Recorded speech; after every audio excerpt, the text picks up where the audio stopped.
I was a little overworked, so we delayed it and had it in December. But we did have Peace Fest 4, and I introduced my new concept there of global warming as 3 straight lines, which is kind of astounding, but that's another story. I'm not going to get into in depth right now, but we had a great show in Chicago in the World Future Society, July 20th this summer. Jaws dropping and cell phones, cameras coming out, but that's a different story. I'm going to talk about empire economics today for Peace Fest 5. The whole idea of Peace Fest was that we would provide for an alternative forum from Fighting Bob Fest, which I felt didn't really honor Fighting Bob enough in his anti-war positions. There really wasn't enough anti-war stuff. The breakout workshops were all local and state things and stuff, and good issues, you know, education and financing of government and things like that, but almost never War and Peace as a separate workshop. So I got frustrated with that, called them out on that, and they didn't like that so much, but the powers that be. But yeah, and the feedback wasn't there because of the breakout groups is the only place at lunchtime where you have any feedback. So the feedback, the open mic was the other main feature, and the 5-minute feedback has been a standard of all Peace Fests and will continue to be a standard because wisdom does not reside just in me. It doesn't reside just in anybody who's in the front of this room. It resides in each and every one of you, and I want to hear each and every one of you share your 5 minutes of wisdom. That's where it's at. But I'm going to take 30 minutes of wisdom just to get it kicked off. So, wait a minute. So my producer has got to advance it to the first slide. Well, here he comes. Okay. To the first slide.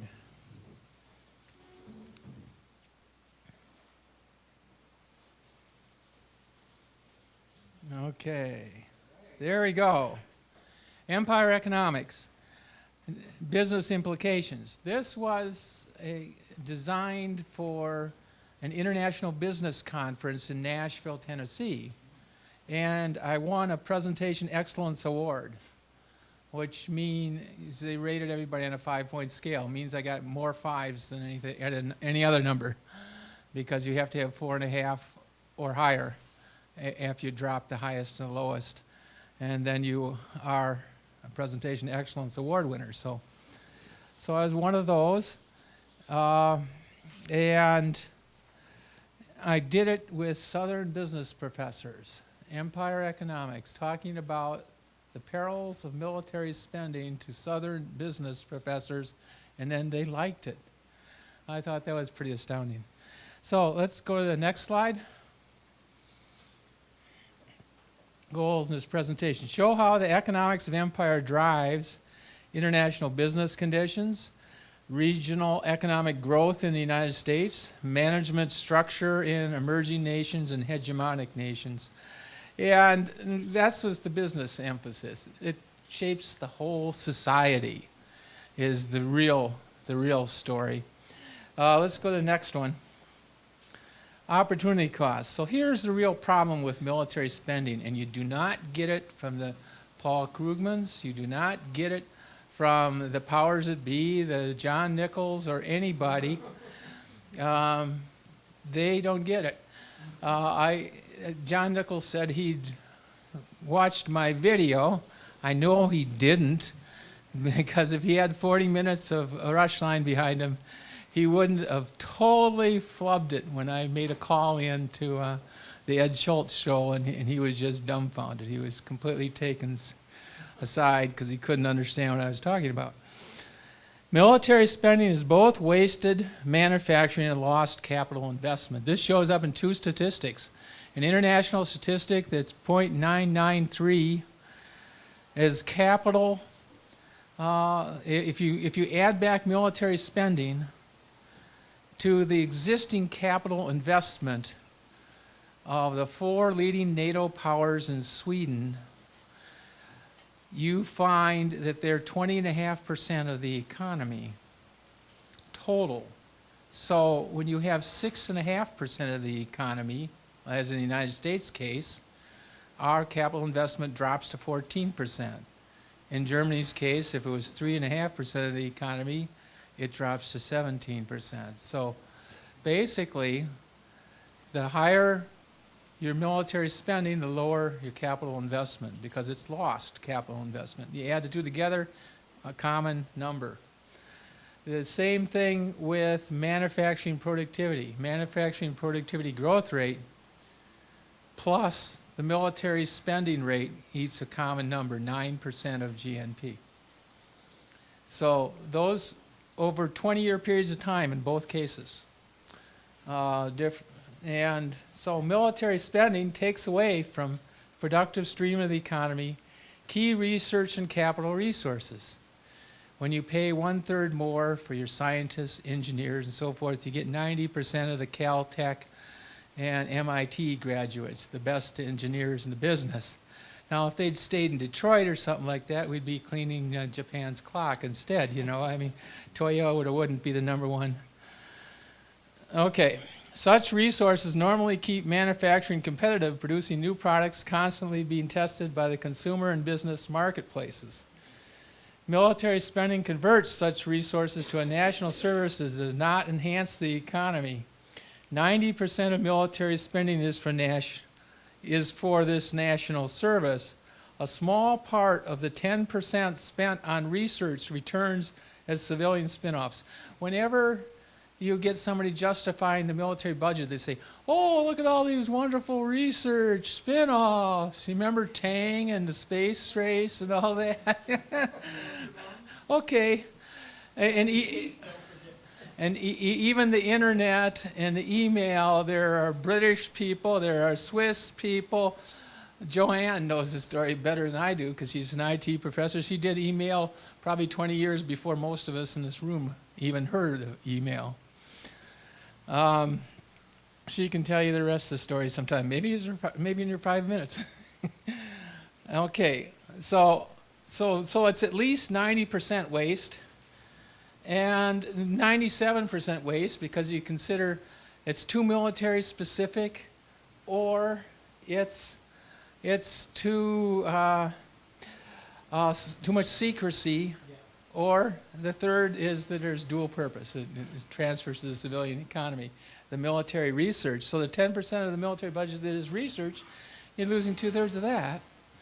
And because a venture capital principle that the person who invests something only gets about 20% of the marketplace, you're really losing about 93% of your research because Japan can do it instead, or China can do it instead, or somebody else can do it instead, even though we have invented it in that small trickle that's left over of military research, which is powerful because they have put so much money for so long and so many high-powered people. I think you could have sent them all on the golf course and come up with as equally inventive ideas without blowing up the world. Okay, military spending is like a junk food diet, filling but not nourishing, like carbs without protein to build muscles. So there's your analogy. Next one, next slide.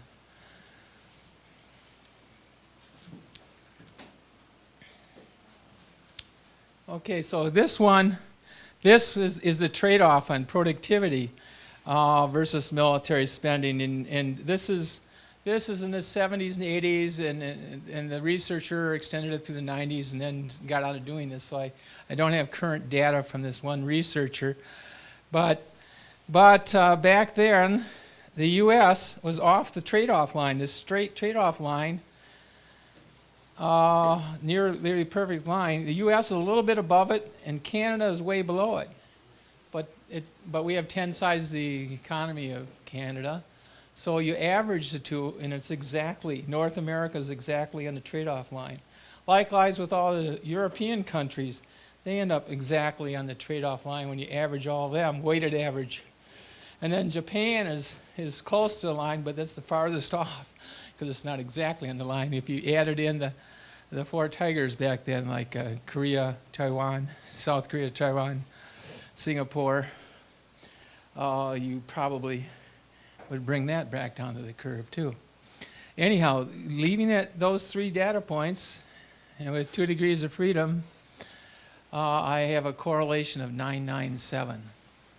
If you just drop Canada, just the nations, the correlation is 9.8. If you leave Canada in, the correlation is 0.81. So it's a very high, tight pattern. And the interesting thing is that France is above the line because they had above average EEC subsidies because they're a heavy agricultural country. And Britain was below the line because they were left out of the EEC during this 60s, 70s period of time of this original research. Subsequently, I've built models and tests up to the current time, and essentially the same stuff is going on today. So next one. Regional economics. No major component of the federal budget is more unequally and arbitrarily distributed among the states than military spending. It's got to be at least 80% political, maybe 10, maybe 50, maybe 20% merit. I can identify in the Reagan military buildup political causes for about 80% of the military budget. Key figures in key states.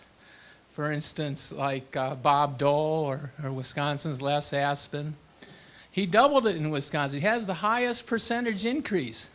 But you have to remember a mathematical concept. Doubling zero is still zero. So he went from a fourth of the military average per state to a half. And it still were way, way, way, way, way below. This gives overwhelming political clout to those in charge of the military budget, especially presidents and congressional leaders. So in the Reagan military buildup, for instance, the president got his home state, California, got 1/3 of the military buildup. Why? Well, 1/3 Congress, 1/3 Senate, and 1/3 president. That's a fair deal, right? That's how you pass a budget politically. So who are the winners in the other two? Well, Sam Nunn's Georgia and Tip O'Neill's New England. Tip O'Neill is Speaker of the House, of course, is a big cheese there, and Sam Nunn was the leading defense expert because he was plugged into the system when Jimmy Carter was there from Georgia when they developed the Rapid Deployment Force, which made it possible to have the Iraq War and other monstrosities. The Rapid Deployment Force is the one sin of the Carter presidency, if you will. And it's because all up to that point in time, since World War II, all military airlift capacity was produced in Marietta, Georgia. And Marietta, Georgia is where Newt Gingrich came from, that congressional district. And so, again, the political power goes with the economic power. Those regions and states that get more or less than their pro rata tax load share of the military budget gain or lose economically and politically. So it turns out, if you look at the four regions, the Northeast, the Midwest, the South, and the West, you find that the other three regions outside our region of the Midwest are all with, well, it's about 22% off of the national average for the Northeast and 9% and 1% for the West and the South. We're 60% off of the national average here in the Midwest. We are the pansies. We are funding the military budget for the rest of the country. When the military goes up, manufacturing goes down. I kind of showed you that relationship before. That's true state by state. So the Midwest industrial heartland suffers whenever there's a military buildup. So you get anecdotal stories, like when I was living out in Oregon when I was first doing this, a friend of mine's son moved from Portland, Oregon to Los Angeles during the Reagan military buildup because we had the highest unemployment rate in the nation, Oregon. Then it was Michigan and Ohio. Well, maybe Michigan was number one, but we were 14% when the national average was 10.8%. Eugene was 378th out of 378 cities, according to Rand McNally. And I lived through it, and I saw the homeless people, and I had the stories to tell, but I won't go into all of them. There's one classic one I like to tell. So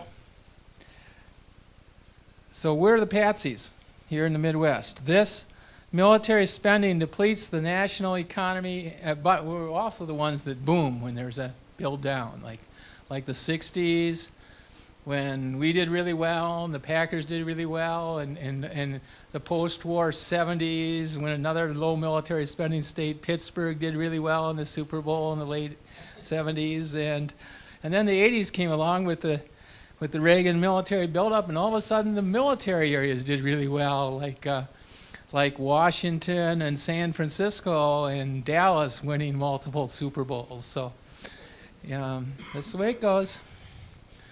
Thus, military spending depletes the national economy and redistributes the regional warfare economy, like a middle-class welfare program or a welfare program for the rich. That's why the Republicans like it so much. Okay, next slide. Okay, where does economic decay come from? Low military spending leads to a rich and prosperous society with greater equity, like a century and a half for America prior to World War II. Look what it did for us. High military spending leads to reduced manufacturing and capital investment, which leads to economic decline, social decay, and high income inequality, like the half-life of manufacturing for America. 40% in manufacturing in the 50s, to 20% 30 years later in the 80s, to 10% currently 30 years after that. So there's like a half-life of 30 years of the manufacturing sector. And when they say there's a rising service sector and manufacturing isn't important anymore, that's just military hooey. For you live in a declining empire and we're going to suck you dry. It's the military and the monetaries conspiring against the manufacturing. It's the East Coast and the West Coast conspiring against the Midwest industrial heartland. In 1960, Detroit was the richest city in America. Now it's Boston and probably on the way to Washington, D.C. 7 of the 10 richest counties in America are now around the Washington, D.C. area. So it's getting pretty corrupt. I'll use an economic model of two societies, the emerging growth society and the stagnant empire society, to show the forces of stagnation and constraints wearing on American society. These forces have favored sideways occupations, overgrowth, and caused health and social problems, among others. So which way are you going? Are you going up? Or are you just muddling around sideways? Are you in a win-win economy where everybody's pulling together and everybody's going up together like a generation after World War II? Or are you in a win-lose society with the 1% taking over completely and we're moving into the new feudalism with lords and serfs? Next slide. So here are the two societies, the Empire Society and the Growing Society. Empire is, now what are the three basic human needs? Need for affiliation, friendship, love, that kind of thing. Basic, that's there everywhere. Need for achievement and need for power are the other two. Well, here's power, leads to control under the Empire Society. And here's growing, leads to achievement. Yankee ingenuity, coming up with new ideas.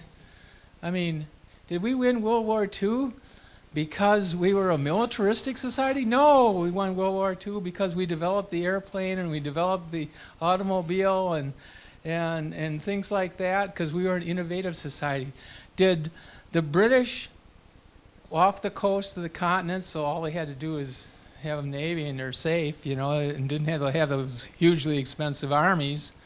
Even America today, the biggest naval power in the world, is still 2/3 other stuff. The Army and Air Force. So navies are cheap. So the Battle of Agincourt was won with bows and arrows against very expensive French armored knights in shining armor. The old feudalism got slayed by the new ingenuity. So stagnant or growth? You're just moving sideways. You're just fighting over the crumbs from the table. Or you're growing and you need everybody on board. So starting in the 80s, and I would say that Japan is pulling up the whole East. I mean, there's a lot of Japanese capital going into China, Korea, all the other emerging Far Eastern economies. So that low military spending is still doing its work, not so much for Japan directly, but for that whole region. But so stagnancy or growth, and they have tons of capital coming out of the Japanese economy. Sideways or forward?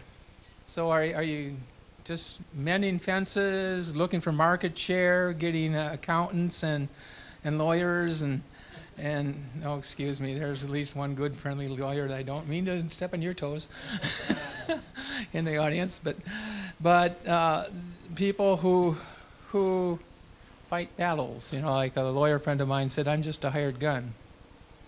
Like the OK Corral of the Old West. I mean, they fight our battles. Or an engineer that creates. And you see the emerging societies have tons of engineers.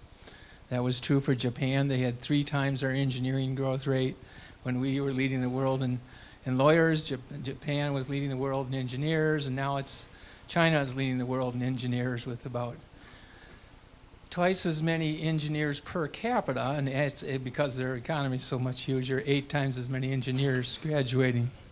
And India is not far behind, 600,000 to 400,000 to our 93,000 for America. So makes a difference. Service sector versus manufacturing. Again, what survives? When you lose your technical skills, you still have your interpersonal skills. You still have your transactional and negotiational skills. And so you have the service sector. So if you look at Britain, the preceding empire, they still have Lloyd's of London, the service sector. And as late as the 70s, 8 of the top 10 banks in the world were either in London or Paris, the old empires. So the service sector survives when the manufacturing moves on to the growing new societies, which was America then and is, and then Japan during the Cold War and China now. Win-lose, rich, poor, win-win, more equal. Oh, by the way, in terms of the China thing, in 79 to 84, they dedicated all their military industries to joint production so that they would be useful. It was not just an army truck, but a truck that can be used in other purposes and so forth. So they'd have joint operation in all their military factories, and that's the beginning of the Chinese economic miracle. And it came around Fujian province, which is right next to Hong Kong. So did China take over Hong Kong, or did Hong Kong take over China? I'll let you decide. Win-lose is a rich-poor society. Win-win is a more equal society. So our rampant inequality fits the new feudalism, lords and serfs. Think of the Middle Ages when the ancients had their great civilizations, Egypt and then Greece and then Rome and so forth. And then we had this Middle Age period where things weren't so good. Well, it was rampant militarism. You had to be armed if you were going to travel. You had to have a fortress that your serfs could come back to, with a moat around it or something, that the Lord could protect you, and the knights in shining armor and all that. And so it's a highly militarized society. And who was preeminent? The church was preeminent over science. And you know what it's like today, and I think you're nodding your heads. The church over science. What does that describe, at least in parts of our political system today? Football, now look, and it transfers to other aspects of culture. We used to have baseball. Prior to World War II, baseball was our #1 sport. After World War II, when Japan was the growing new power, baseball became their #1 sport, but we moved on to football. Football is a much, much more militaristic microcosm. The bomb, in the trenches, the blitz, the language is all about warfare in football. So, baseball, home plate. What's more wholesome than going home?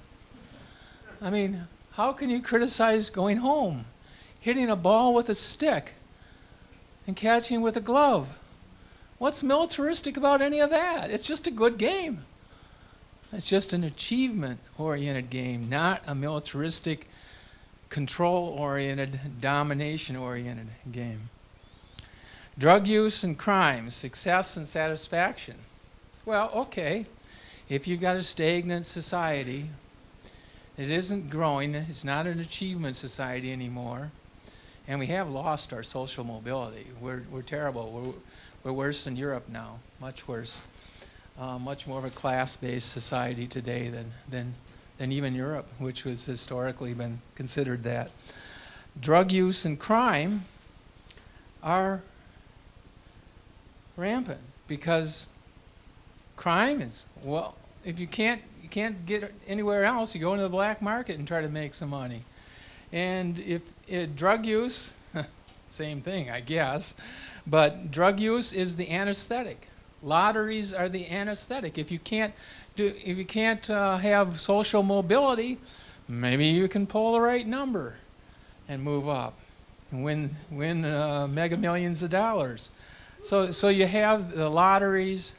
These are the anesthetics, the escape routes of society. Because everything is so shitty, this is what you turn to. And that's how desperate you are. Success and satisfaction. In Eugene, I just remember walking one Japanese guy making his way over to the bank with a huge grin on his face one day. It just makes me think of that. Remember in the 80s when the Japanese CEOs believed in quality circles and going to the weddings of their workers and the funerals and stuff like that, that they honored each other, top to bottom. They didn't have then they had maybe 20 to 1, whereas we had 120 to 1, CEO to average pay and the worker. And if you look at the share of income to their top 10%, it was similar to America, even a smidgen more. They just didn't let the bottom fall out. The bottom 40% was much, much better off, because everybody had a job. So at least you weren't homeless. At least you weren't out on the street. Debt and savings. That kind of speaks for itself. We used to be a fountain of cash, like Japan is today, funding projects all over the world and so forth. Now we're a debt-ridden society, increasingly at every level of our society. Deeper and deeper in debt, because the 1% won't give it to us unless they loan it to us and make us deeper in debt. And we make our And whereas you got health care and you got education as far as you want. You can become a PhD in Europe. If you qualify, you can keep going. But here, we make our young people become indentured servants. They have huge loans to pay off. They can't start families, can't buy houses. What are we doing? We're creating a new serfdom. And indentured servants, a new kind of slavery. Next slide. Economic pie model. In the control empire society, when a person earns a bigger share of the pie, someone else is more likely to lose and become unemployed or homeless, left out. Because it's a fixed pie. So if your share grows, somebody else's drops, and because of the rigidity in the system, that means somebody's just left out. Whereas in the achievement growing society, when someone earns a bigger share of the pie, it doesn't usually hurt others because it is from the ring of growth, not from the ring of basic needs. Also, to achieve the new frontier of growth, all people's ideas are needed and valued more. So inequality is lessened. You know, the quality circle idea. You know, even the blue-collar guy is important to the corporation. You know, in Japan, they took up Deming's ideas when America abandoned him. Next one. So here's a picture of what I was just talking about. You see, here, when this guy has a slice of the pie and he gets a little more, somebody else is put in the red zone. They're left out. They're homeless. They're unemployed. Whereas here, that same person gets a bigger slice of the pie. It's green. It's out of that circle of growth because you're growing from this small to this large. If you're growing at 3 times the rate, like Japan was during the Cold War of America, then you don't have to leave people, you don't have to sacrifice people in the process. And if you have a relatively low growth society, you don't have to meet that ring of growth by working really hard at it and thinking it through really carefully and involving everybody in the process. You can just be the Lord of the Manor, and you can lay people off, and you can let them go homeless, and you can abuse them, and you give them minimum wages and so forth, and you can do whatever you want because you're the boss. Okay, next one. Okay, there you can see the crime rate and murder rates are almost exactly proportional. And when you divide the U.S. into 22 southern states and 28 northern states, it pertains to dividing up the U.S. as well. So you can see very low for Japan, moderate for Europe, and then a little worse than Europe is the northern U.S., and far worse than Europe in the southern U.S. is twice as bad in both the military spending and crime rates in the south over the north. Next one. And the correlation was 996, almost a perfect correlation. Now this is one of the more interesting. Here's some examples. We went through that in a very thematic way, you know, with the growing achievement controls-oriented societies. But here, in a measured way, military spending versus income inequality, you can see that on prisoners, teen births, homicides, mental illness, and obesity, and social mobility, those are the big 6. There were 6 of them were strongest correlates out of a 9-factor model that the Spirit Level book used to show income inequality. And you can see that military spending is 82 versus 69. It's much, much stronger overall fit with military spending than with income inequality. And the correlation between them is 965 to 77, I mean. So they are both highly correlated towards each other. But I would argue, whereas people are saying that income inequality is destroying our society, I would say it's still empire. Empire is driving the income inequality and the source of it. to a large extent, in the person of Ronald Reagan, if you want to get historical. The Julius Caesar, if you will. The Nero would be George Bush, because Nero fiddled while Rome burned, and George Bush fiddled while New Orleans drowned. True. Next. Summary. Okay, empires decline because they divert economic achievement resources to power projection resources. Military spending and manufacturing capital draw from a common resource pool, so as one increases, the other decreases. Low military, high growth societies incentivize new product creation and achievement. High military spending, low growth societies incentivize market share, nitpicking, and control. So you have salesmen, accountants, and lawyers instead of engineers and creative people, the two different groups. High military spending states give us 80% of our key political leaders, especially presidents, so that's the trap. Or in the Roman Empire scenario, it goes like this. An emperor tells his successor on his deathbed, he says, always pay the military well, keep their loyalty to you. And so you see, it's almost a linear increase of 1% a year up through the 60s and the 80s, different data since World War II, the disparity between engineers and white-collar and blue-collar military industries versus normal industries. So we've systematically cannibalized our creative part of our economy into the military part of the economy.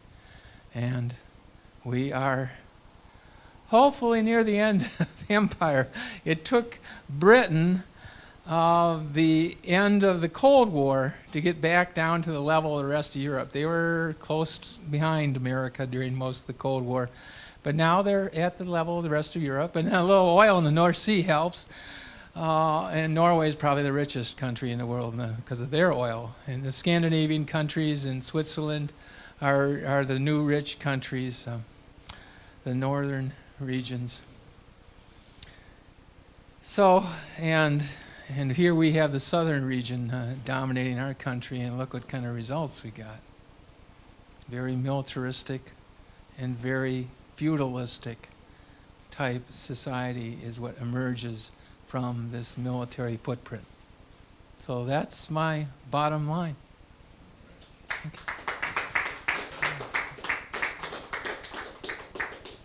So now it's your turn. Is there anybody ready for a 5-minute commentary? Unless you want to ask a couple questions or something first. Well, yeah. Wait. Well,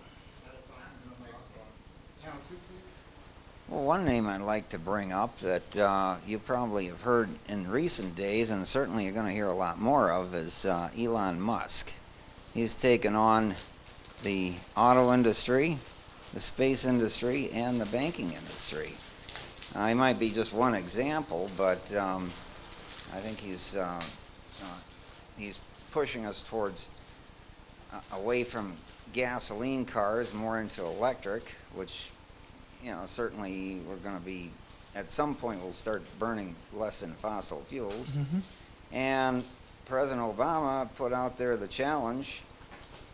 We're going to get rid of NASA, and there's not going to be any more space exploration unless somebody from the private sector gets into it. He answered the call with SpaceX. And the banking industry, I'm not too sure exactly what's going on there, but I know he's got 30% of our income. PayPal. It used to be 6% to the banking industry. Now it's 30%. Right. They're 1% on steroids. Yeah. So I'm not sure exactly what the deal is with PayPal, but I think he's coming up with a better online banking that probably most of us are going to end up using pretty soon. So there definitely is entrepreneurship out there for us to become more getting back into manufacturing again. Oh, it's not non-existent, but it's also definite that the trend over the last 70 years has been kind of dismal. The one reason that we are above growth rate and above military spending calculations in my models, we have about a 3% plus in our society. So when we're at 5% of GNP to the military, that makes us look like 2%, which is the rest of the world's average. And that's immigration. Because while 25% of our immigrants are Mexican kind, low wage across the border, 75% are rich people from rich nations, scientists, engineers, doctors, lawyers, dentists, whatever, professional people. They come here from the third world, or rich people who have the money to come from the third world and so forth. A guy named Yogi Bajwa came from India and sells 80% of the gasoline in Kenosha. So you think you're competing between all these different brands out there? No, you're buying from Yogi Bajwa. Sorry, there's no competition there. He just adds different additives to Phillips 66 or this or that chemical. Yeah, and I'm not putting it down in any way, shape, or form. But it's the one thing that keeps us from really imploding, is what I'm saying, and that's why the middle class and the rest of America is really falling behind, because we're importing more one percenters from the rest of the world.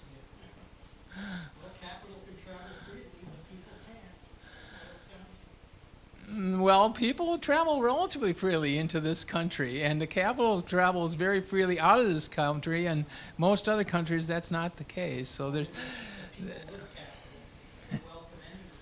you know, when Citicorp has 7 of its directors defense contractors, and the interlocks between the banking industry and, which I said is really pigging out lately, going from 6% to 30% of all corporate profits, when corporate profits went from 7% to 14% of the economy, which doubled just in recent years.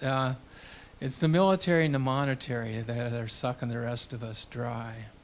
They are heavily interlocked with defense contractors if you look at the major banks. That was discovered in the Iron Triangle study by Gordon Adams.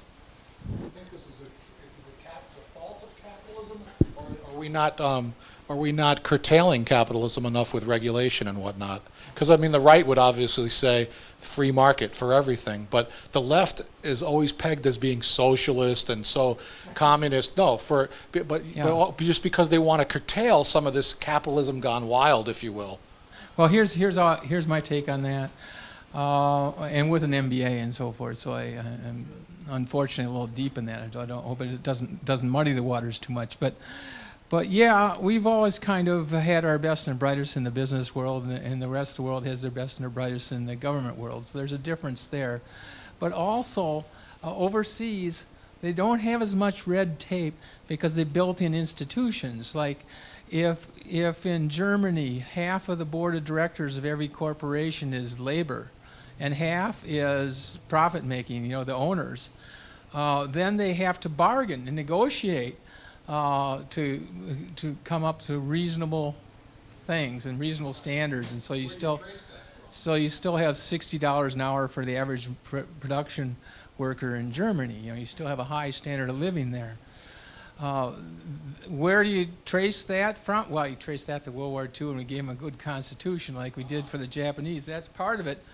But also, if you built in institutions, you don't need as much red tape. In other words, you can have people manage it and think it through, and instead of trying to micromanage it through a runaway legal system, which was fine. The Roman Empire gave us law to the world, and maybe that's all I have to say.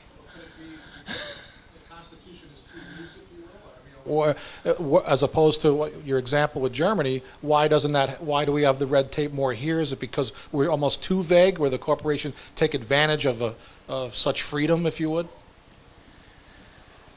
I don't know if I'm wise enough to answer all those questions. Those are good things to chew on. I'm not a... Google. I have some ideas, but not all ideas. So let's go on to the 5 minutes. So How about, you want to have an open mic? Is that what you're saying? yeah, open mic. Okay. Is there people that just want to talk, or we have a mic stand if people are more comfortable with that? Oh, okay. Some people don't like to hold a microphone, so.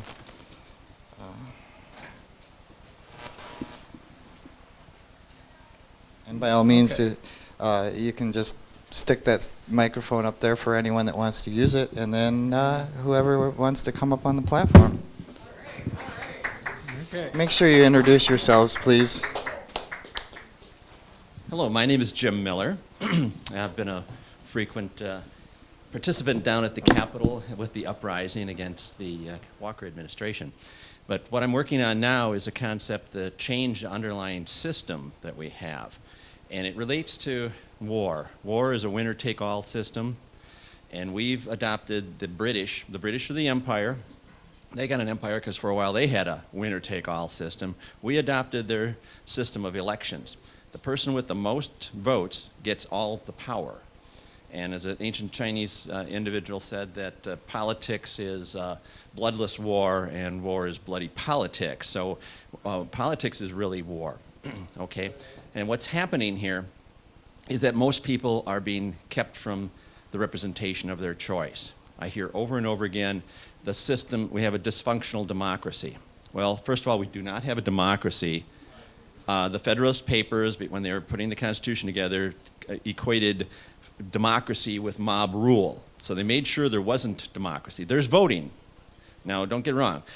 It's similar to in the Soviet Union, they used money to purchase the shoddy goods that the government produced, but that didn't make them a free market society. We have votes, but that doesn't make us a democracy. Okay, so instead of democracy where everybody's involved, we tried to go to... Sure. Median democracy is where the people vote for everything. That would have been a direct one. The politicians rationalize doing what they're doing now against the people's will because they say, well, I'm representing you. So the question is, how much should they really override our will? Okay, well, a problem is we don't really have representational democracy either. We have partial representational democracy. Only the individual getting the most votes gets to represent anybody. Now, I'm an attorney. If I represent somebody, I'm looking out for the person's best interest first and foremost. The executive of your state looks out for your estate first and foremost. If you have an agent, the agent looks out for you first and foremost.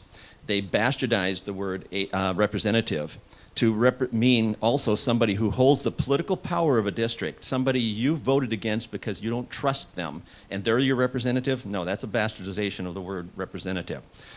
But anyway, how do we fix this? Well, let's go back. You mentioned constitutions being given to other countries.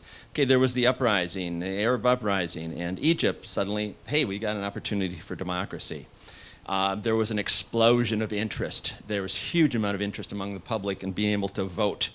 And they had a primary for the presidency. And even though 4 major parties and 6 minor candidates were excluded, there was still a wide range of people available. Well, Morrissey came through the primary with only 24% of the vote in the primary. In their general election, since people were turned off because they didn't get their choice, half the people didn't vote, and they had 2 choices, the 2 top runners. So the person that ultimately won and was given all the power only represented a small portion of the total society. Well, it didn't go very well then. And what I'm thinking is that we have representation of choice. What at the representative level, that would mean when you vote for somebody, like in Madison, we've had some Green Party candidates for representative the last few elections. They've gotten about 7,500, 7,600 votes. Direct representation means those Green Party candidates would be in the assembly and they would vote, and their vote would count equal to the number of votes they received from the public. So votes, instead of being something that we throw away as a bet, now becomes a continuing, durable proxy of power that's taken with your representative to actually represent you. My problem would be what percentage would reflect that small number of Well, let me finish up and then we'll take some questions here. I also like to see this kind of a system at the executive. The level of government in Wisconsin that has the highest level of support is the town government. Well, town government, we have 3 and 5 people in charge of the town government. They're meeting in open session and making all the decisions. Everybody can see who's making the decisions. So we make a million times larger. We have state government. We put 1 person in charge.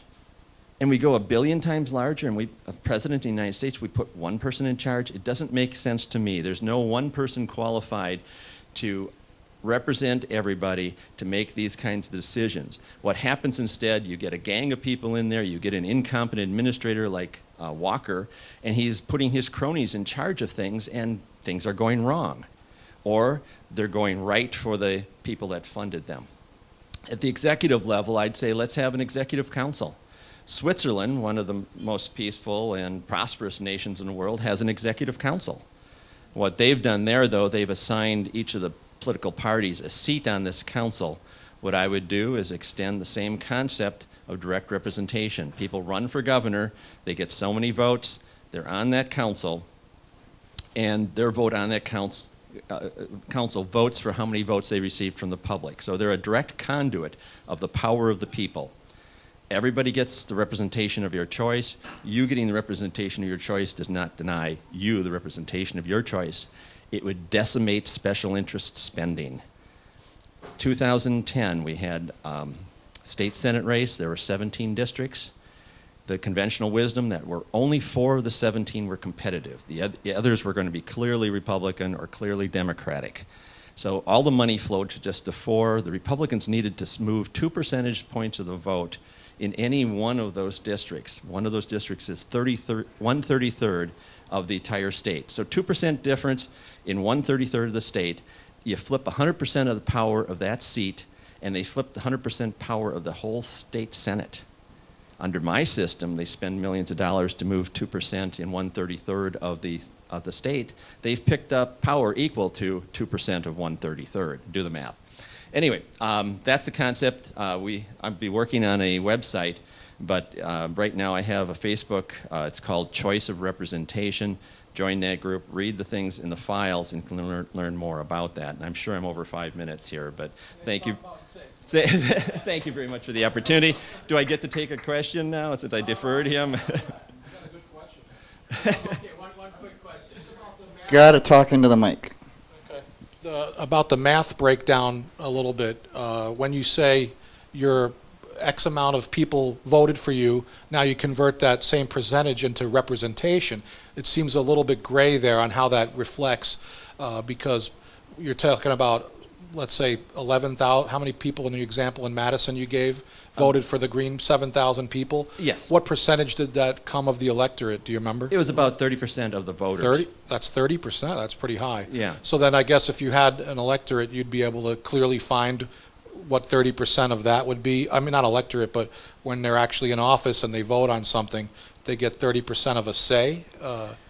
Well, or- no. or What happened or right a now, vote? we have a state assembly with 99 people in it, and all of the representatives are treated equally, whether they won Right. in a landslide or Right. were unopposed or barely squeaked by, or even some of them have have fewer votes than some of the people that were declared losers. Right. So anyway, they're all treated equal. The voters are treated unequally in that some of you have your representation of choice, others don't. Okay, my system would treat the voters all equal. We all get the representation of our choice, and all of our votes count as one unit towards strengthening our representative. In the example, in the assembly then, instead of something passing 60 to 39, what would happen, it would be passed 1.8 million to 1.2 million. What would happen is the representatives there would vote yes and no, and we'd total up how many people the yeses represent, how many people the noes represent, and you'd have a total. And we have computers, so that'd be very easy to do. So, any other questions I can take? If not, thank you very much. But choice of representation on Facebook, I'm trying to get this going forward. I think it would decimate special interest money and spending, and it would also decimate the value in cheating. With these electronic voting machines, there have been stolen elections. And right now, when they steal 2 or 3 percentage points, they can flip 100% of the power. Under my system, they steal 2 or 3%, and they've gained 2 or 3%. So, thank you. Just wanted to mention that I will be giving you signals and how my fingers, how many minutes you have left. So when I hold up one finger, you start closing it up. Okay, so next comment. There must be. How about you, Joanne? No? Oh, here's someone. Okay, all right, let's do it. Let's not be shy. I'd like everybody to do it. Oh, you can do, yeah. One thing I'd like to remind everyone, the broadcast cannot hear you. So if you need to speak, raise your hand, okay? And I'll bring you a microphone.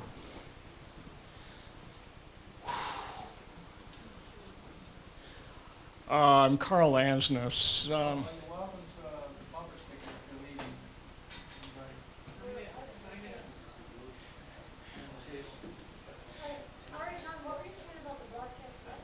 Just, if you need to speak, let me know and I'll bring you a microphone. No, I'm waiting for, okay. Carl Ansness. I've been exploring all aspects of society, democracy, and so on for the last 20 years since a massive implosion from my engineering career and big wake-up call and in Oregon. And have been extremely humbled by how dysfunctional this country that I used to love and believe in has become, and its government and representative democracy. And I love the concepts that Jim? Yes. Yeah, presents, or something else that moves more towards even a participatory democracy of various forms of direct participation that we have in many local governments and so on. Stay near the mic. Okay.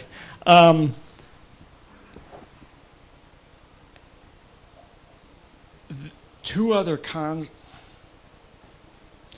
concepts that both concern me and I feel need addressing are, well, before I do that, I love the list of empire versus growth symptoms. And you mentioned gambling or lotteries in passing. I'd love to see you highlight it, because that scares me, how much money we spend on gambling, including debt, which is a form of gambling. And this concept of the... Yeah, no, it really, all these things just have horrified me, what I used to trust and believe and bought into.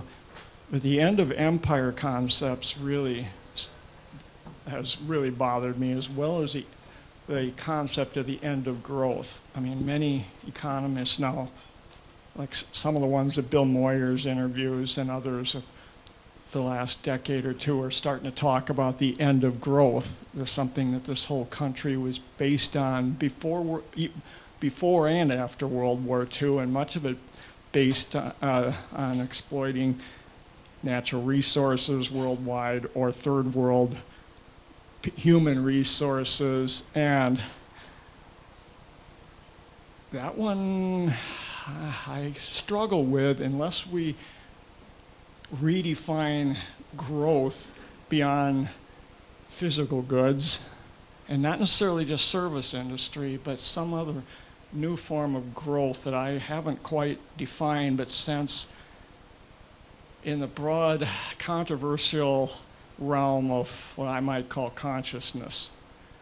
Now, as a recovering left brain analytic engineer, who's thinking about forming a 12-step group called Overthinkers Anonymous, because part of my implosion, I mean, my life imploded. I went from extremely lucrative yuppie to living in my car in a short period of time, and have had a real taste of homelessness, which to me is just a symptom of a very vast interdependent issues of social, political, spiritual, and economic issues that for me, has required me to surrender my precious pride intellect, which was considered really smart by mainstream and elite university standards, but did not teach me how to live, how to relate, how to love, how to serve. And it's been a long, humbling process to explore these worlds of consciousness, spirituality, and so on, that I personally have found critical to my own survival, healing, and my hope for humanity, because I personally believe that we're at a point of evolve or perish as a planet. I really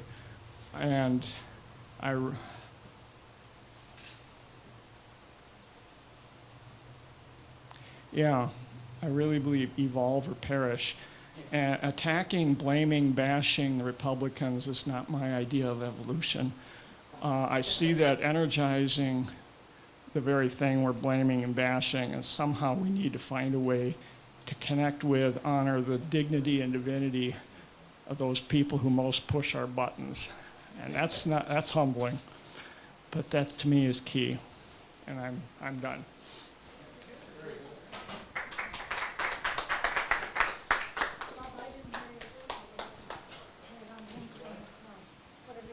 I'd like to do a song real quick, if that's all right.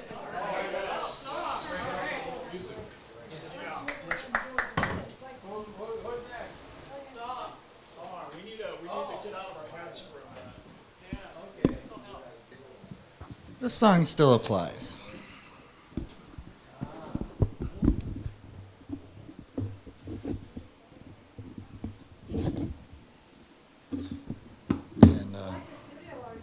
Thank you. It's a love in progress. If you know artists, get them down here to talk to me.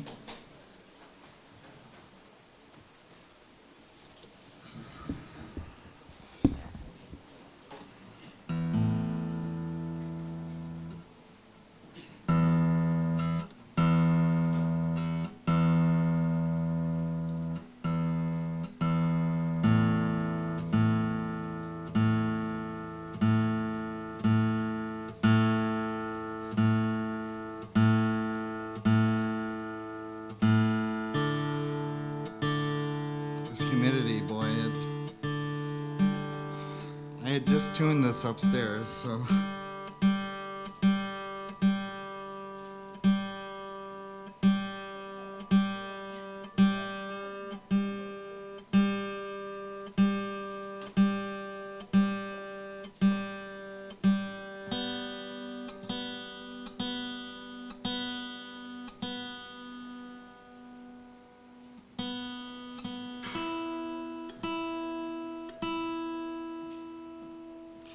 So I wrote this song as a challenge to the world. It's called Lay Down Your Sword. And my challenge is that you post some type of video on YouTube with the keywords, lay down your sword, and you come up with your message, your interpretation of what we can do to lay down your sword.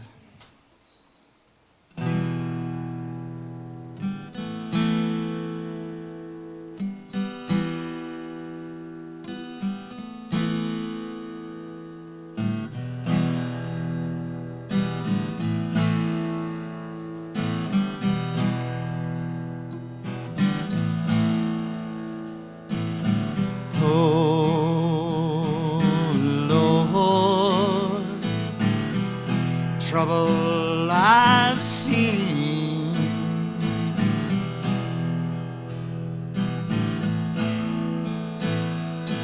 when someone please carry me to the water, I pray. When someone please carry me to the water, I pray.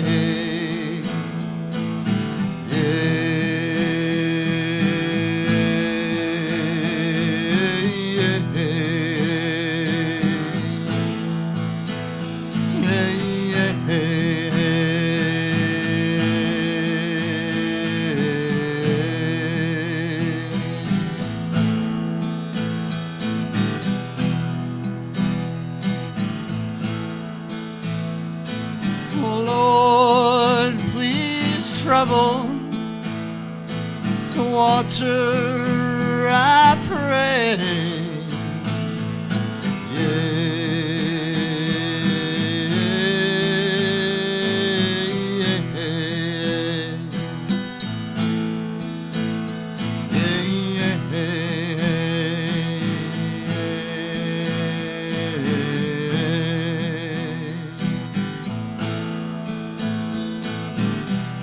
How can you have a world talk about peace?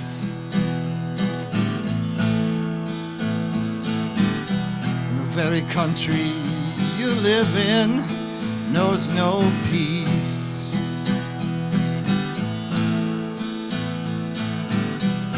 How can you have a country be all about peace?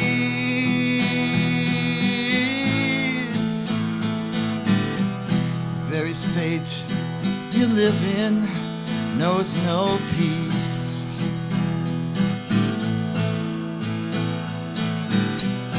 How can you have a state be all about peace?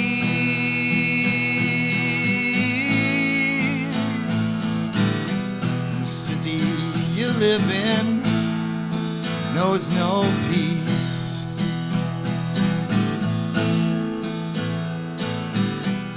How can you have your city be all about peace?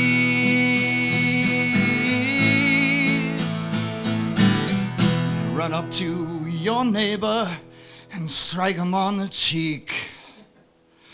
Lay down your sword. Lay down your sword. Lay down your sword. I pray.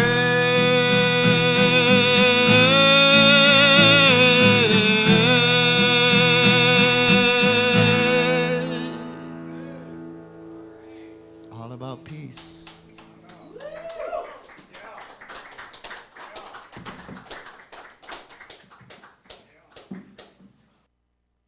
Anybody else for this open mic?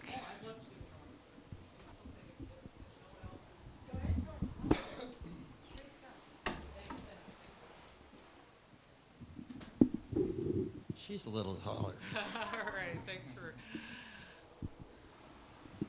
for the adjustment here. I'm very interested in privacy. As some of you know, I was the first chair of the Privacy Council of the state of Wisconsin, which survived for a brief time in the 1990s before the Tommy Thompson administration basically eliminated it. So we got a lot of work done, especially in regard to things like fingerprints and the ways that fingerprints were being handled by law enforcement and social security numbers and all of that. We worked with administration along those lines. So I was very proud of the work that was done. But as you know, privacy has entered the news again in so many different ways. The National Security Administration has put a lot of programs into place over the years, and we weren't really aware of them all that much because of the kinds of systems we have for disguising what's going on, the lack of transparency. And so it took some fairly brave people to expose this information, brave in ways that we're still finding out. Edward Snowden, for example, and of course the Bradley Mannings of the world. Yes, right.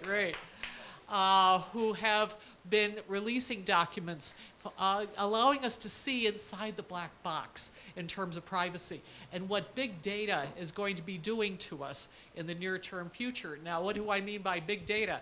Well, as Bob was saying a little earlier, my background is in computer science, and the kinds of manipulation that can be done with big data in terms of creating profiles of us all. Now, I just got back from Europe, and the little bit of a cold that I have is linked to one or another country. I'm not sure if it was my trip through Sweden or through the airport in Amsterdam or whatever. I picked up something. But it's still, in those countries, there's more of an awareness of what privacy, lack of privacy can do to individuals, more of a legacy, a social memory of privacy that came through a lot of the just atrocities through World War II, and of course some of the things that were happening in East Germany in terms of the collection of dossiers, the kinds of state clampdown on who individuals were and what they could become linked to the dossiers that were collected about them. And unfortunately, we're moving into that sort of an era if we aren't already there. Now, just a little bit about Facebook. We're thinking about all these things at the higher level, and the NSA and collection of information, and all the phone calls getting, related information getting collected. How about the kinds of information that we are encouraging our young people to reveal via Facebook, via Twitter, via the social media that are out there? Now, again, we're not completely convinced one way or the other of the social ramifications of all this. We don't know which way our society will evolve, but it does play into a great deal of anthropological thinking, of sociological thinking, that some personal space for reflection, for economic thinking, for autonomy is a very good thing for households to stay together, for individuals to stay sane psychologically, and that as one takes privacy away from individuals, as one reveals too much, one indeed can reap a number of difficulties. So again, I'm a little concerned about us all telling our students, and those of you who teach, or our young people, those of you who have children and all that, oh, go on Facebook and reveal all these secrets and all of that. Is that the way we would like to live our lives? It will have some sort of secondary and tertiary effects that are yet to be revealed. So again, I'm worried, for example, with my students who are in business school, juniors and seniors getting jobs. We have it just as a fact that a number of employers are asking for the Facebook password. Yes, indeed, so that the employers can get into not just the parts of Facebook that are open to the public, but to the more private aspects of Facebook and the pictures that young students have.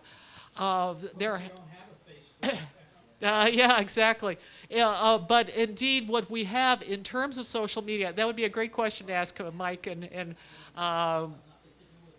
but indeed, what we should be thinking about is understanding what privacy can be doing for us in terms of our personal ambitions, our goals, our dreams, our autonomy, and all of that. And I'm a little worried, yeah, exactly, one more minute. I'm a little worried about the kinds of futures we have as we utilize all that information. We can do a type of selective enforcement. It's one thing to arrest somebody who's doing something bad. We're all, we all accept that people go off on the deep end sometimes, and you need to arrest individuals and tell them what societal rules are and all that. But what's really scary is the use of these big data to collect enough information to arrest just about any of us. I mean, if you take all the little bits and pieces of our lives, put them all together, there are rules that we've all broken. There's places that we've maybe run through that red light, gone through the yellow a little too quickly and all that. There are little places where we've nickeled and dimed on our taxes, et cetera. And to have that available to not to lawmakers, to law enforcers, to arrest any of us at any time, that is what we're moving towards, selective enforcement of the law. So again, if we have all those databases available to people, all those dossiers, who knows what's going to be happening? We've already seen some selective enforcement along those lines. So, Joanne, yes, I wanted to add, I find it amazing in this social media age how many people, even my own contemporaries my age, are posting to their Facebook exactly where they are at exactly the moment, on which part of town they're in, and it just, I feel it's opening themselves up to a potential can of worms on so many different levels. It's dangerous. Exactly, and there are websites such as pleaserobme.com where you can find out who's been letting this information out. Young children tell the world that they're going on vacation, of course, with their families. They brag that they're going to Disney World and all that, and of course, it's pretty obvious that their houses will be open to inspection, quote unquote, by people with nefarious purposes. So, just be aware of those privacy issues. Oh, thank you very much. We've got a question. Go ahead. Oh, just to add to that, this is Joanne, and she also teaches at Whitewater, if I may volunteer that. Thanks very much. My new friend Joe and maybe yeah. So my name is Marty, and just for the moment, I mean, we've met elsewhere. The strange thing is, my last name and my first name, only one of me in the entire United States. Well, I didn't know that maybe when I opened a Facebook account a couple of years ago, I ought to have used a different last name. Well, too late now because they keep changing the configuration of Facebook. That's one thing. But also, even in Madison,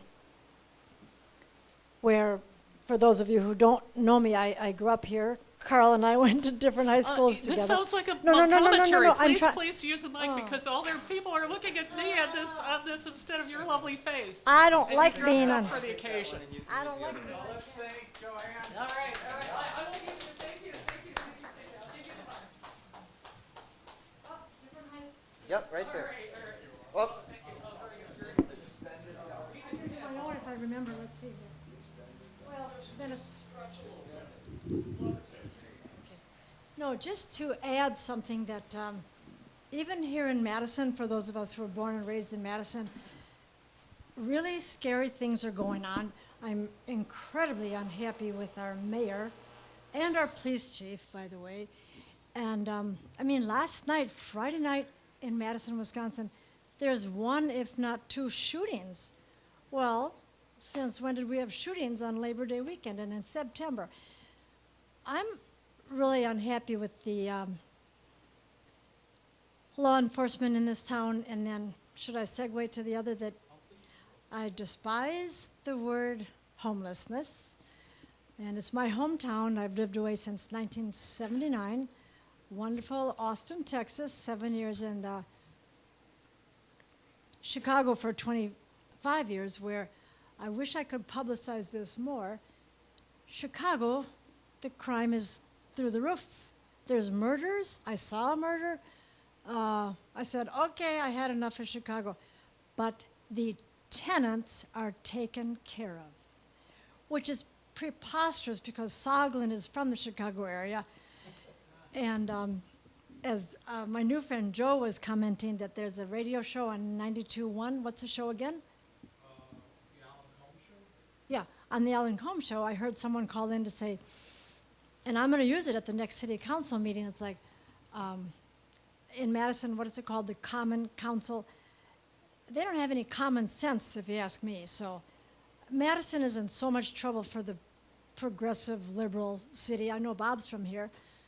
It's just beyond belief what's going on. And then, Well, for tenants' rights, yeah, it's a Mike. state issue, unfortunately. Well, Michael, what you don't know about me is if you or Jim back there, that attorney person, I keep forgetting your last name. I'm on the lookout for a Wisconsin licensed lawyer who really knows constitutional law, because I was told by Mitch, who teaches housing law at UW Law School, that in March, in the state of New York, they took the city to court at some level, I don't know what level, and they won tenants' rights. So I have this is awkward. Well, no, just to be physically here, trouble. I don't know, there's another, Jim, do you know the lawyer, Frank Jembrowski? No. He supposedly takes on major clients like TWA, things like that. And then my lawyer friend in Chicago, who is 79 years old, he would love, I know him for about 6 years, he would love to do a plaintiff class action So I'm trying to build this up. It will be my friend Paul Bernstein. If you want to be impressed, I've said this to Jim before, paulbernstein.com. He is a computer legal expert, and I think he would be interested in what you two are saying. He's a computer legal expert. I think I said he was involved in, I think, developing LexisNexis, which is a phenomenal resource on the computer.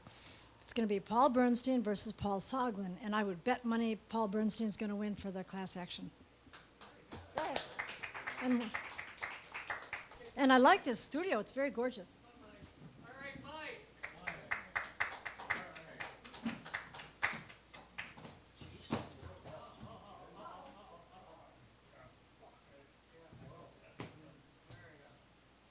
you want to use the stool? Yeah.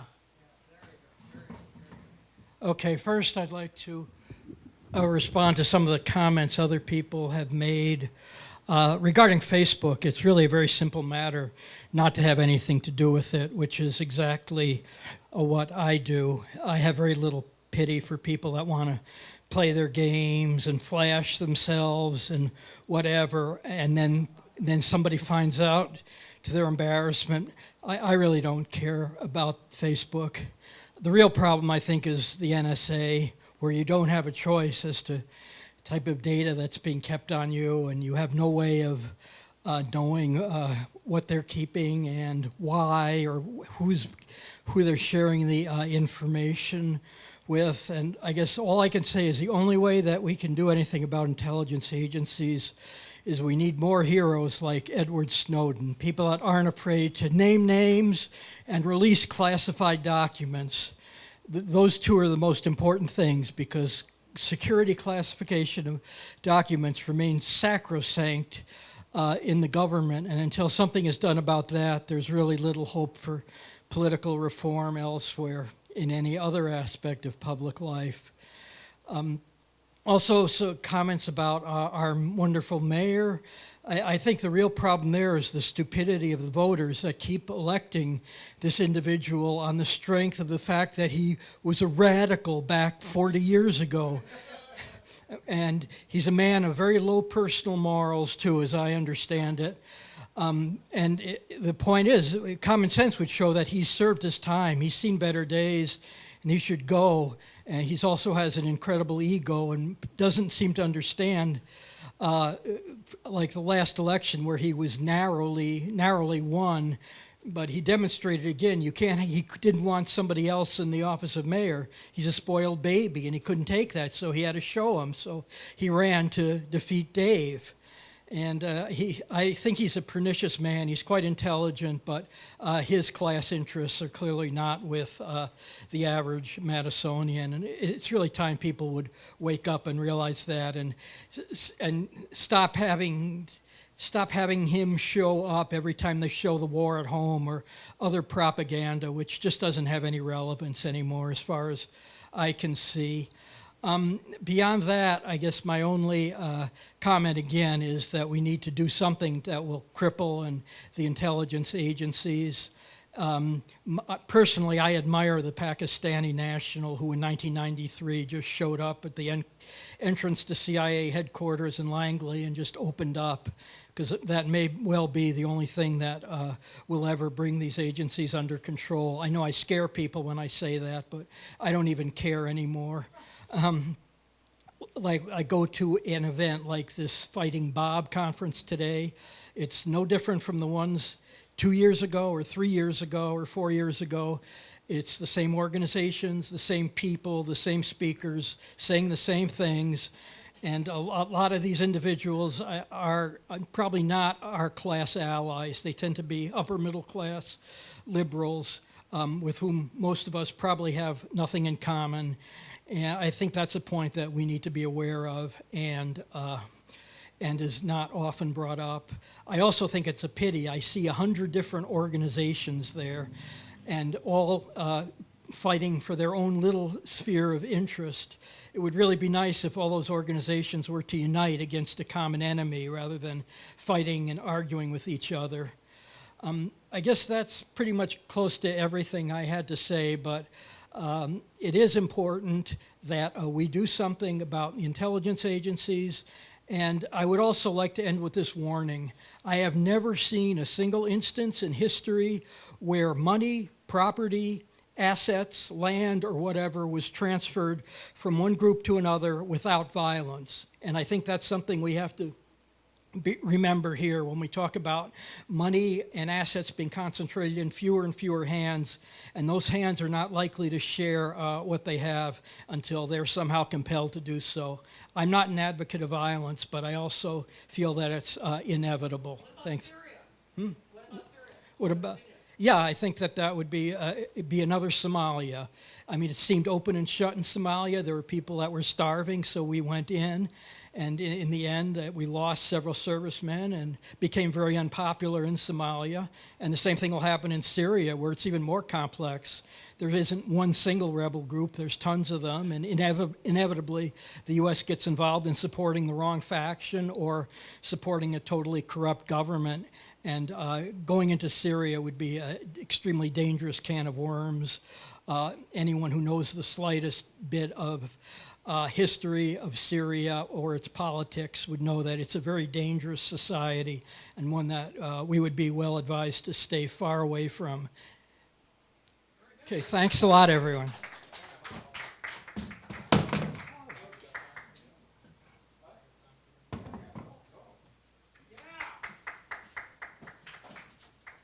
should have comments on Syria if anybody wants to make one. No. That's my comment. No. That's all right, I'll sit down. My name's Joe the Moderate. You'll hear me a lot of times. I call into Alan Combs' show, which is on 9 o'clock p.m. in town on 92.1, the best station I've ever heard on an FM dial. But I call myself Joe the Moderate because I don't like labels, but unfortunately we really kind of do need them in some sense. You know, obviously it's a real quick way to describe yourself to somebody. As long as you're showing that you're not a conservative, that's kind of the main point, right? Just kidding. But getting to that, like, you see what's happening now with Syria is very interesting because you have what I said to Alan when I called the other day. The first segment at 9 o'clock is known as the first word. This gentleman running a nationwide radio show, and he doesn't screen his calls. And anyone that's listened will know that. Name and town only. But in the first few minutes, he takes about 4 calls from people right out the gate, and they don't even ask who you are. They just ring, and it goes right to hold music, and then they go, hello, and then you say who you are. So it's interesting, and that little segment is actually downloadable every day. The rest of it is you got to pay for the podcast. So I get to hear myself because I'm a little bit narcissistic, and I like to hear myself talk on it. But it's practice, you know, like what I'm doing now.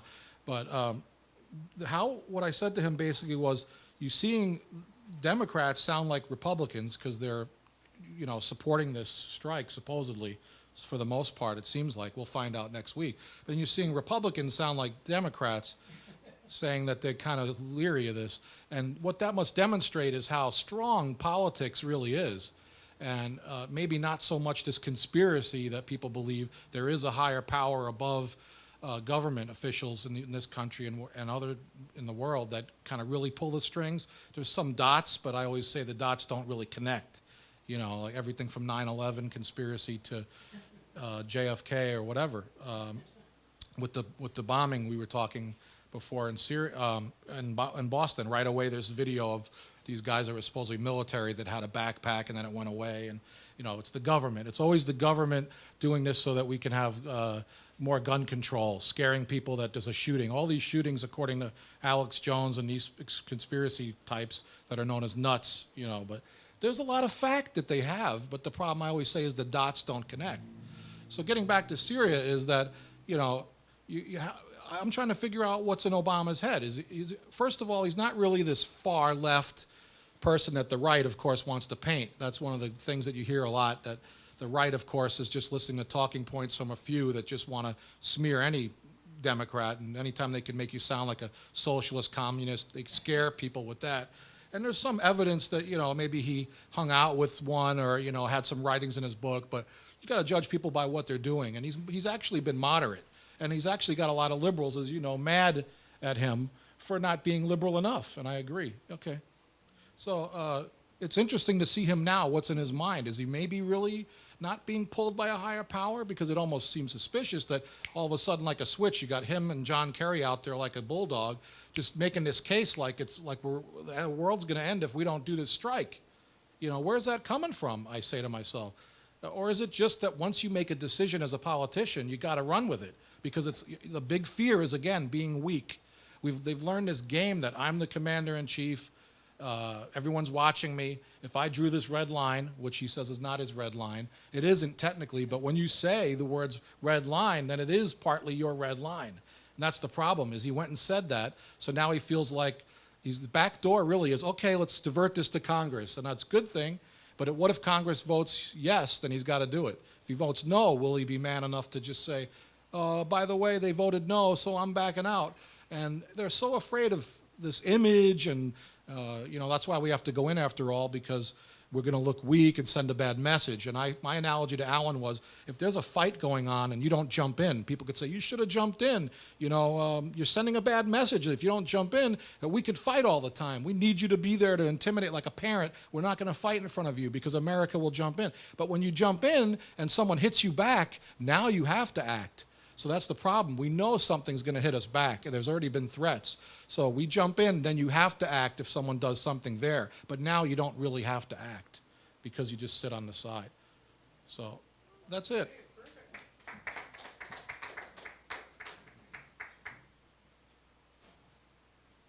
Anybody else for Syria? You just want to get a comment in? I just wanted to make sure that you knew that when I said no, it was a message to Congress, not to you.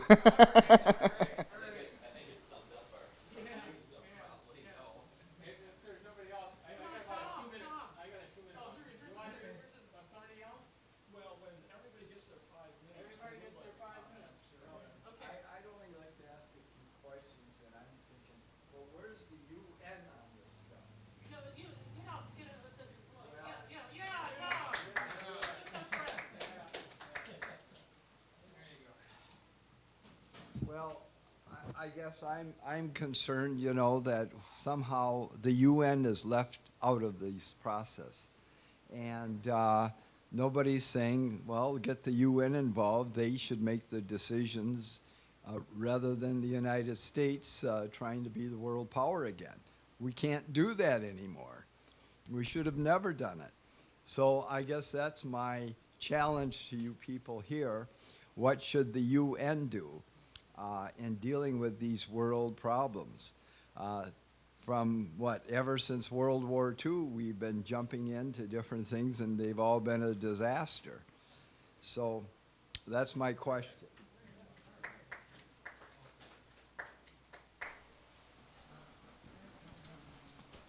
My question or comment back was the UN is supposedly has their hands tied because unlike Libya, where they had China, Germany, and Russia just opted out to vote, didn't vote. But here they're actually blocking it, which I think with Russia's case is a no vote. So they can't really do anything unless it's unanimous, which kind of like reminds me of Jim's thing, you know, it's like it's stymieing them by their own game. Why does it got to be unanimous? 100%. We have a sister who wanted to make a comment off a video while you're getting ready to speak. If you could. Oh, okay. Yeah, and just I think it all comes down to the naval base on the Mediterranean that the Russians have. I think that's why they're so unyielding about their support and so forth. And I think it's just simple pork barrel politics, if you will. Bob, do you want to get ready for your commentary there? Hi, everybody. I'm making this off video because I'm concerned about my own personal security.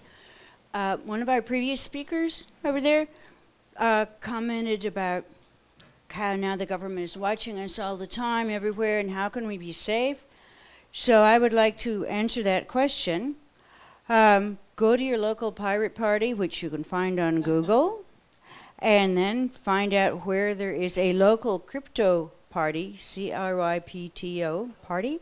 Go to it, and you will learn all about how to keep your communications safe. Thank you very much.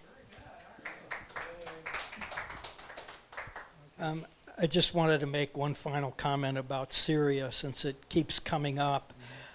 Syria and Russia, or formerly the Soviet Union, have been very closely linked since at least the time of the 1967 Six-Day War, and I believe a lot of that is due to the Russian naval base in Latakia.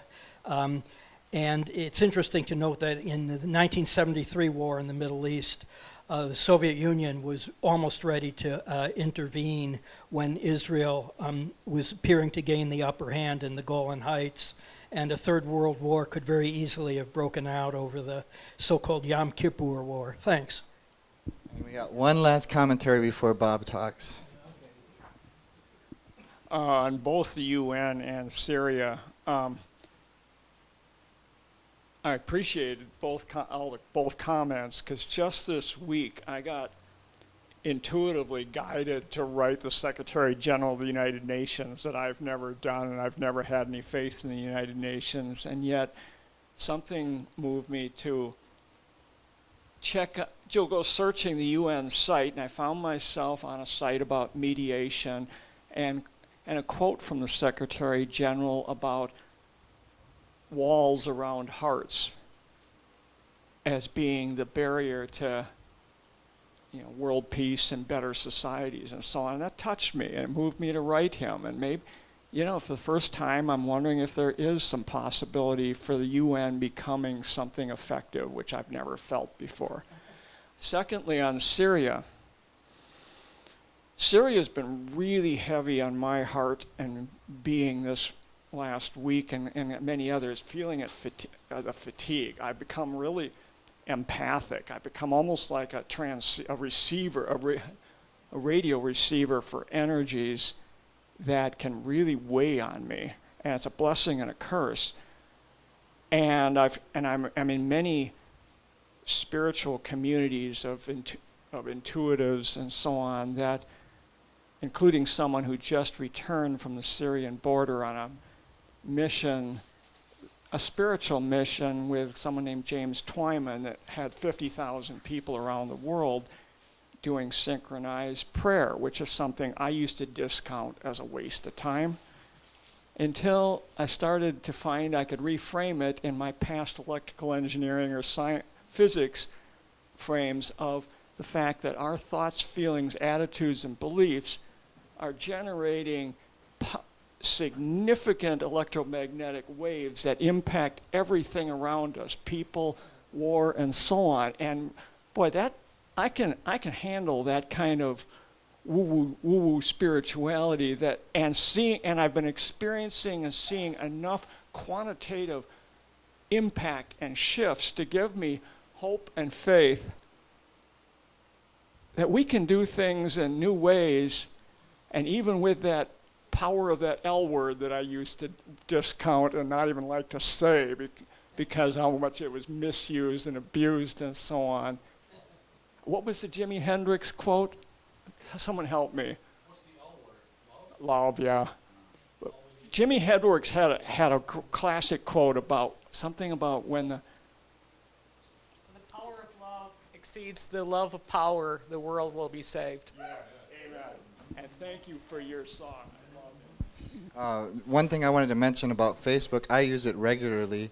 However, I use it as a totally schizophrenic individual. I do this on purpose just to mess with the NSA. I post the craziest off-the-wall bullshit just to mess with them. It's my whole purpose. You know what? Every day I go, I wonder if they're going to knock. Ladies and gentlemen, would you welcome Dr. Peace back to the stage?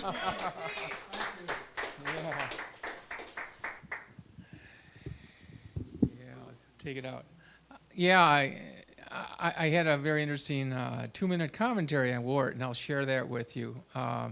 Basically, I watched Bill O'Reilly on the 50th anniversary of the Martin Luther King I Have a Dream speech, getting snarky and saying that back then only 24% of black births were out of wedlock, and now it's 72% today. And the other thing is that Jimmy Carter mentioned that the number of black males in prison is 5 times today what it was when he left office as president. So putting 2 and 2 together, it seems that the drug war and Southern strategy, Nixon developed the Southern strategy, started to go with the racists to carry the South. And the drug war is one of the things he developed so that he could put black people behind bars, because and they could go after the black people. And not only that, Reagan kind of upped the ante. He came up with these 3 strikes you're out laws and making crack cocaine, which he introduced into Los Angeles to fund the Contras, by the way. It would be at 10 times the penalty or as white powder cocaine. You know, this kind of cocaine that blacks use is treated 10 times as badly as the kind that whites use. Isn't that convenient? So now we have this massive incarceration where blacks, there are more young black males in prison than in college. So put that all together and you say, well, this new Jim Crow mechanism may be in some ways worse than just sitting in the back of the bus. You know, it may be worse in some ways than colored and white fountains and things. But it certainly has heavily impacted the black male. And that's your answer, Bill O'Reilly. You conservatives have jailed the black male and made them less likely to get jobs, less likely to vote, less likely impossible to get student loans. And that makes the black male either will prevent a lot of that males from getting married, or it will break up a lot of marriage